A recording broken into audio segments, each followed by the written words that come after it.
now technique versus style. Now I just kind of wanted to clarify kind of the differences between arm wrestling techniques, which we're going to get in depth on, and the arm wrestling styles that we just covered. Now the arm wrestling styles were attack, counter-attacking, and defensive. Those would be kind of like the three general arm wrestling styles. But under any style, if you're attacking, you can hook, you can top roll, you can press. Okay, that goes the same for counter-attacking. Depending on what Kevin was going to do, depending on what your opponent's going to do, your counter could be any of those too. Like if he's posting, my counter would be to press. If he's hooking towards me, my counter would be to come up high and hook. If he's pressing towards me, I'd come high and post. Okay, and top roll. So all those techniques, your technique is not your style. If you have one technique, that's not very multidimensional. Okay, so if you only have one technique and you're going against somebody who's really savvy and they can see your technique, you're going to end up losing. Once everyone knows that's the only move you have, you're not going to be able to continue winning. Okay, so you got to be multidimensional, but that's the difference, is technique versus style. Multiple techniques that can all be involved in all kinds of different styles. The styles are attack, counterattack, and defensive. Any number of techniques can go under any one of those tactics.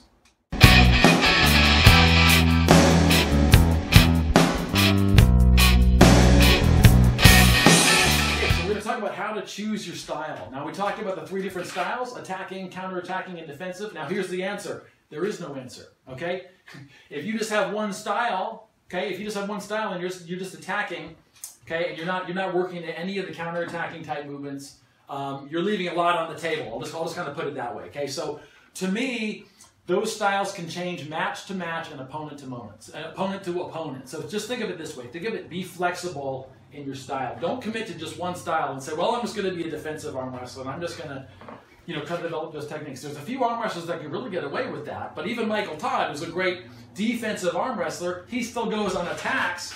So if he's in a 6-round super match or something like that, he's going to do some movements that are strictly attack and he'll just try to force a win. So he's mixing things up, so you don't know he's going to be the same technique every time. So that's what I mean by that. So how to choose your style, just think of it this way. Before you get started, be flexible. Don't commit to any one style. Okay?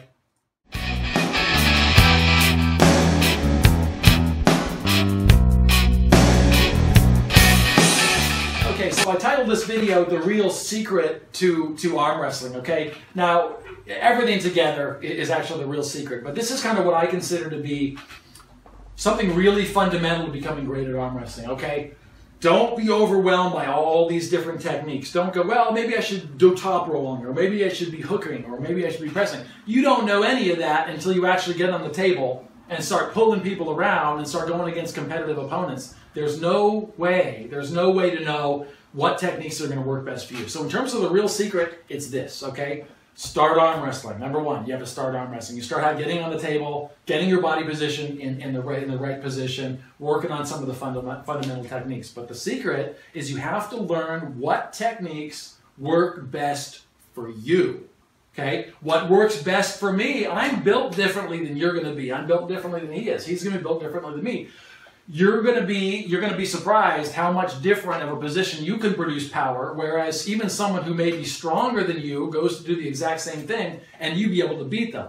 That's the whole key. Is you have to learn what techniques, no matter what it is, whether that's inside or outside arm wrestling techniques, whatever they are, you have to learn what the techniques are that work best for your body. Okay, work best for your body.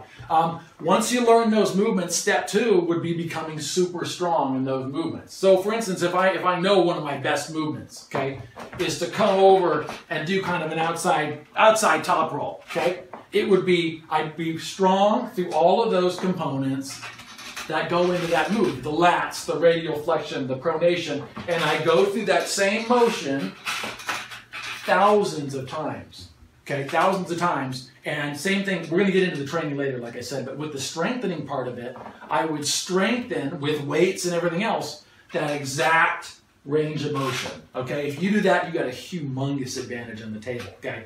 If you're training, once you learn your techniques, you become really strong in those exact same techniques, those exact same grooves and movement, okay?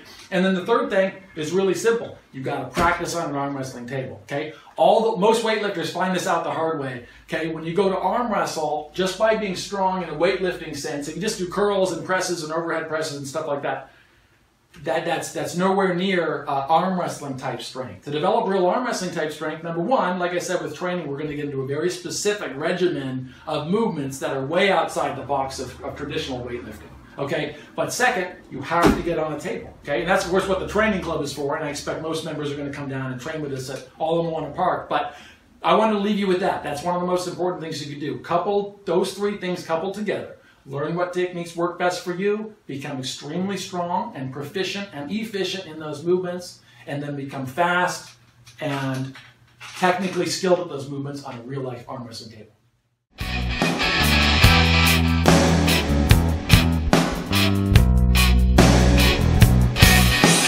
Okay, so in the next couple of videos, we're going to be talking about 3 guiding principles for winning at arm wrestling, okay? And these are things you may not have considered. The first one is that strength dictates the technical flow of the match, okay? And I've kind of touched on that a little bit so far.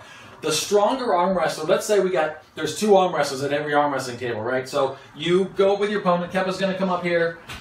Okay, so no matter what, one person is stronger than another, okay? No matter what, that's all across the world, all across the board, on every arm wrestling table. One person's going to be stronger.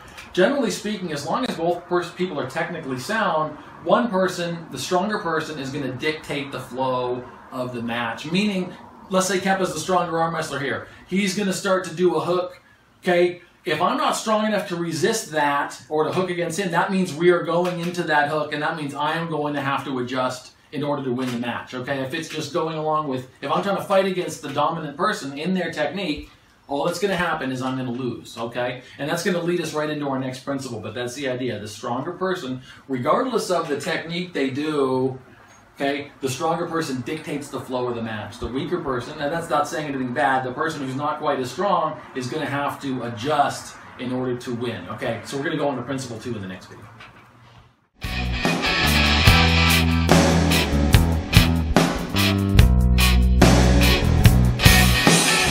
Okay, so guiding principle number 2 is be strong in your critical movements. Now, I've kind of already touched on that, kind of almost in depth, but I want to say it one more time in terms of principles. Okay, so if you want to be good at arm wrestling and you want to start winning matches and tournaments and things like that, those 4 critical movements that we talked about, you got to remember you have to be strong there, okay? Knowing what they are, knowing what a hook is, knowing what rotation is, knowing what radial flexion is much different than being strong there, okay? So, like I said, with the training section, I'm going to show you how to become strong in all of those critical movement areas, but I'm going to touch on them really fast. The first one was simple, okay? It was radial flexion. That was your ability to, okay, pull here with the wrist. Okay, absolutely critical. You have to be strong. That's kind of why I put it under principles. You absolutely have to be strong in your radial flexion. Number 2 was wrist flexion. Hooking, wrist flexion. Okay, either you're going to be defensively or offensively using this position more than almost anything in arm wrestling. Okay, you have to have wrist flexion. Whether you're,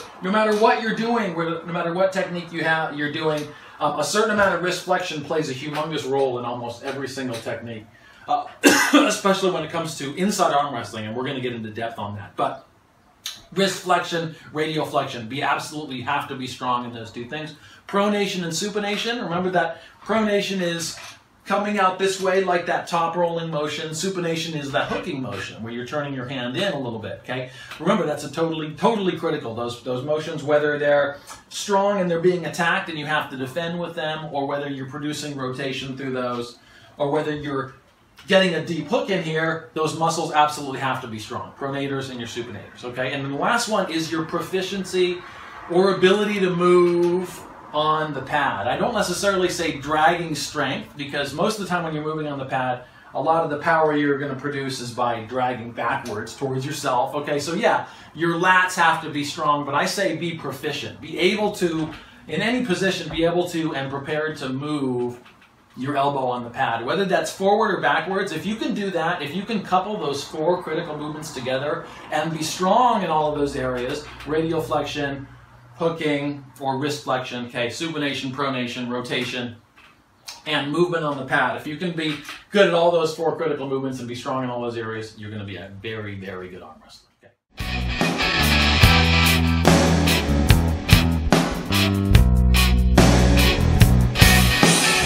Okay, now principle 3 for winning in arm wrestling is don't fight where your opponent is stronger than you. Okay, now we're going to go back to that post example that we were using before. Kep and I are going to come up here just right at the beginning of the match. Okay, let's say we're just doing fundamental arm wrestling. He's pulling back towards him. I'm pulling back towards me. Okay, he's got the stronger post position there. Okay, the stronger fingers. He's got more power coming this way. Okay, now right there, just in terms of understanding arm wrestling principles, remember, it does me no good to if he's stronger that way, it does me no good at all to arm wrestle him that way, to do the same thing, to just try to pull against him, which is most of what arm wrestling people do. They just fight against each other, okay? That's a mistake, okay? So a guiding principle would be don't fight where your opponent's stronger. Learn all of the different counter movements that go into it. As he goes high, you go low, okay? As he's coming up high, you're pressing in forward. As he's top rolling, you're hooking, okay? So you have to kind of learn some of those counter movements and understand wherever your opponent's strong, whether that's high, whether that's low, whether that's pressing, whether that's hooking. Whatever that is, okay, you have to not attack where they're the strongest. Okay, if you're stronger than them, it's fine. Okay, but if they're stronger than you in that position, you have to learn how to work around that and use a position that's not going into their strengths. Okay.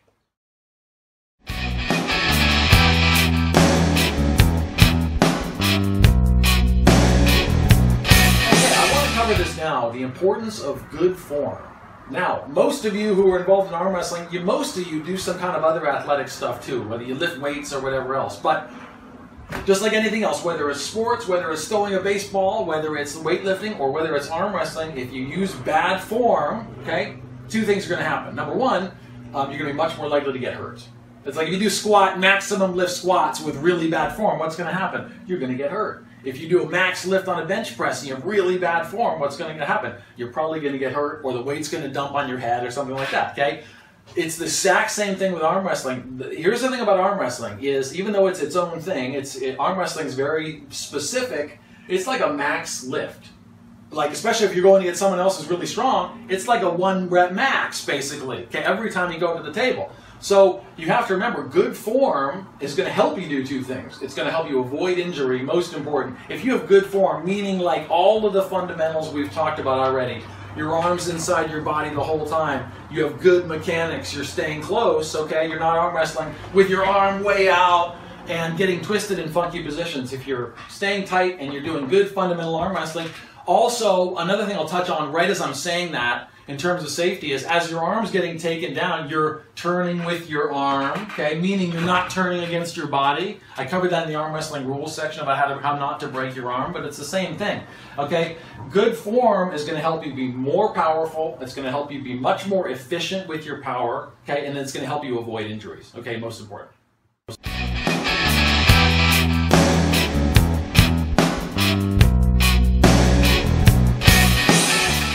Okay, now the importance of speed. Okay, the importance of speed. With arm wrestling, just like any sport, speed kills. Okay, speed kills.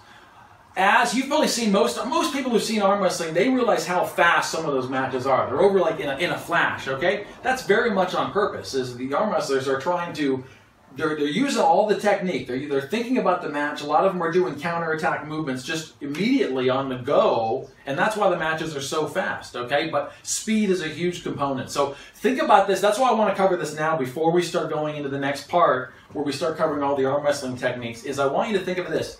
Speed plays a huge role in winning competition matches. But when you first start learning the technique, start slow motion. Start really, really slow, okay? So even though you're trying to develop speed, don't think about doing that from the first time you do the technique. Go through it like slow motion, okay? Because I'm going to be demonstrating it for you really slowly, okay? But I want you to kind of practice that a little bit slowly too. Feel where the pressures are. Feel where you could be making some mistakes.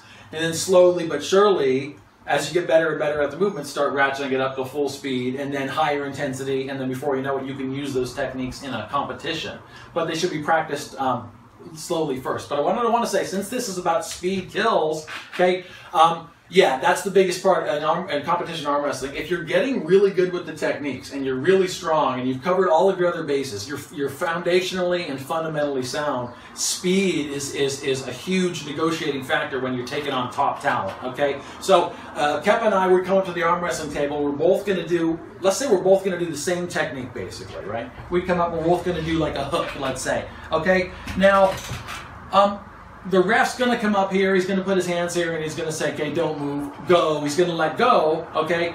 The person who can get to their technique faster, whoever can react faster is going to have the dominant position. Just like, let's say I use that hook example. We're both going to go for the same technique. Okay, now if I hit it first, my hand lands in an offensive position where his is up, okay? I can control the offense there and do any number of offensive techniques from there, and I can kind of isolate his pronator and his bicep, okay? Now think about that. All of that I just said, all of that was negotiated within the first second of the match, okay? That dominant position. Now likewise, vice versa, he hits it first, his hand goes in, my hand is facing upwards, okay? And just as a small example, just in one technique, as a small example, okay, he has a humongous advantage already. His shoulder is behind his hand. He can drive to the pad, all of the pressures against my pronator and my bicep, okay? So regardless of all the other stuff that happens in the match, it doesn't mean I'm going to lose, it just means that I'm put in a really bad position from the get-go. So just remember that as far as speed goes,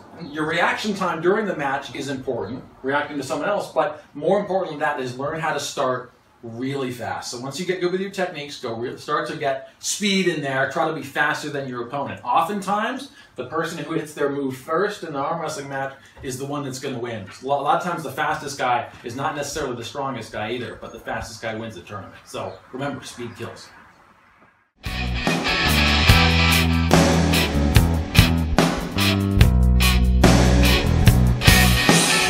Okay, so the importance of changing levels. Now, when it comes to arm wrestling, changing levels is probably something you haven't thought about in terms of just itself, okay? And let me explain that. Changing levels, this is what I mean, and I'll show you this one myself for a second. Here's changing levels, okay?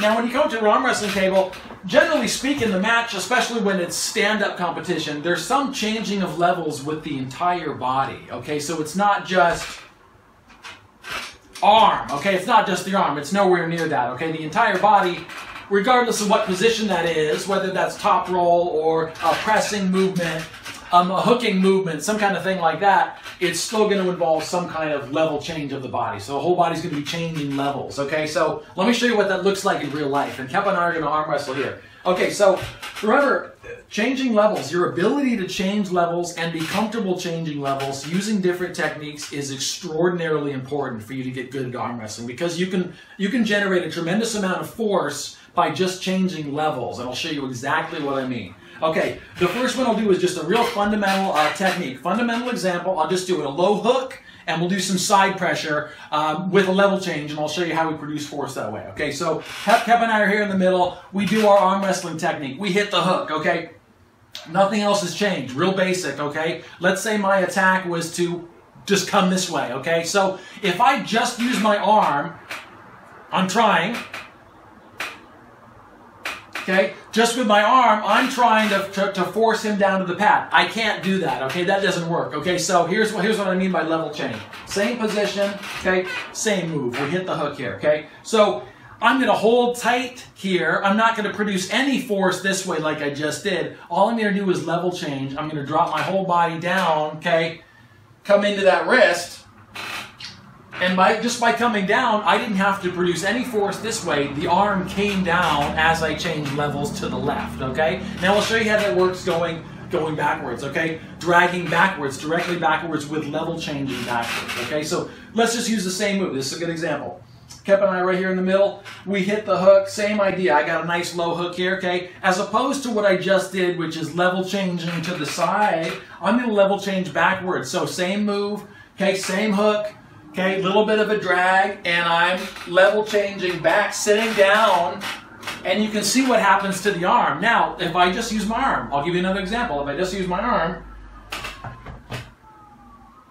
that's me trying to pull with my arm. I can't move him at all, okay? I can't move him at all. But the same thing, same tension, okay? Level change, drop, drop, drop, drop, drop. All the pressure comes into the wrist against the bicep, and the arm comes down. Okay, so that's what I mean by the importance of learning how to level change. Okay, and I'll give you another one, just the top roll example here. Okay, same idea.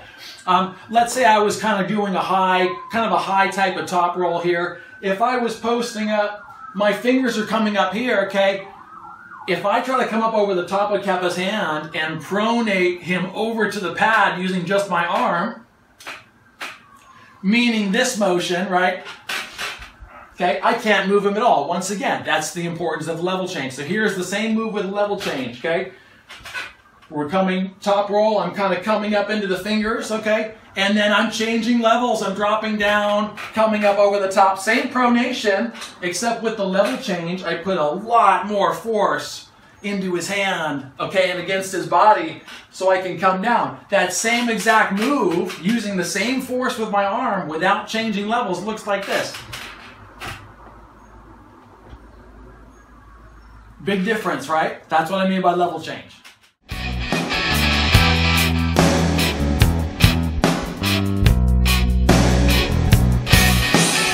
All right, the importance of being multi-dimensional. Now, if you've been involved with arm wrestling at all, you're going to probably notice that most of the arm wrestlers, even the ones that win the tournament, depending on the tournament, okay, are pretty one-dimensional, okay? And a lot of times, especially at more amateur tournaments, and this is no offense, you can get away with that, okay? If you have one great move, like if Kepa and I are arm wrestling, let's say Kepa's got this fantastic hook where if he gets it, which is true, okay, if he gets his hook, okay, it's very difficult to get out of it. Okay, it's very difficult to counter. As much as I like to talk about it, it doesn't make it easy to get out of a really strong hook. Okay, and let's say he's just been beating everybody with that same move. Now, if somebody doesn't come along and make him adjust that, if he's beating everybody, there's no reason for him to change that move, right? So for the rest of his life, he could still keep that as a strong, dominant technique where if he gets in that position, he knows, for the most part, he's stronger than anyone else in his weight class, and he can probably beat the person. Now, that's a great move to have for attack, and we're going to talk about that a little bit later, but here's the idea. You don't want to just have one move, okay? Because you're going to go against people that can counter that move, okay? Just like if you only have a hook, a hook can be countered. So if you know the person's going to do it, you'll start to get countered, and before you know it, you won't have the same success on the table. But if you have 3 or 4 moves, even if you have 2 good offensive moves or 3, that gives you a lot better balance. In terms of attack, let's say you don't know who the opponent is, you got 2 or 3 different attacks you can set up, you can come forward, you can go backwards. That makes you much more difficult to see what move you're going to do. It makes you much more difficult to counter, okay?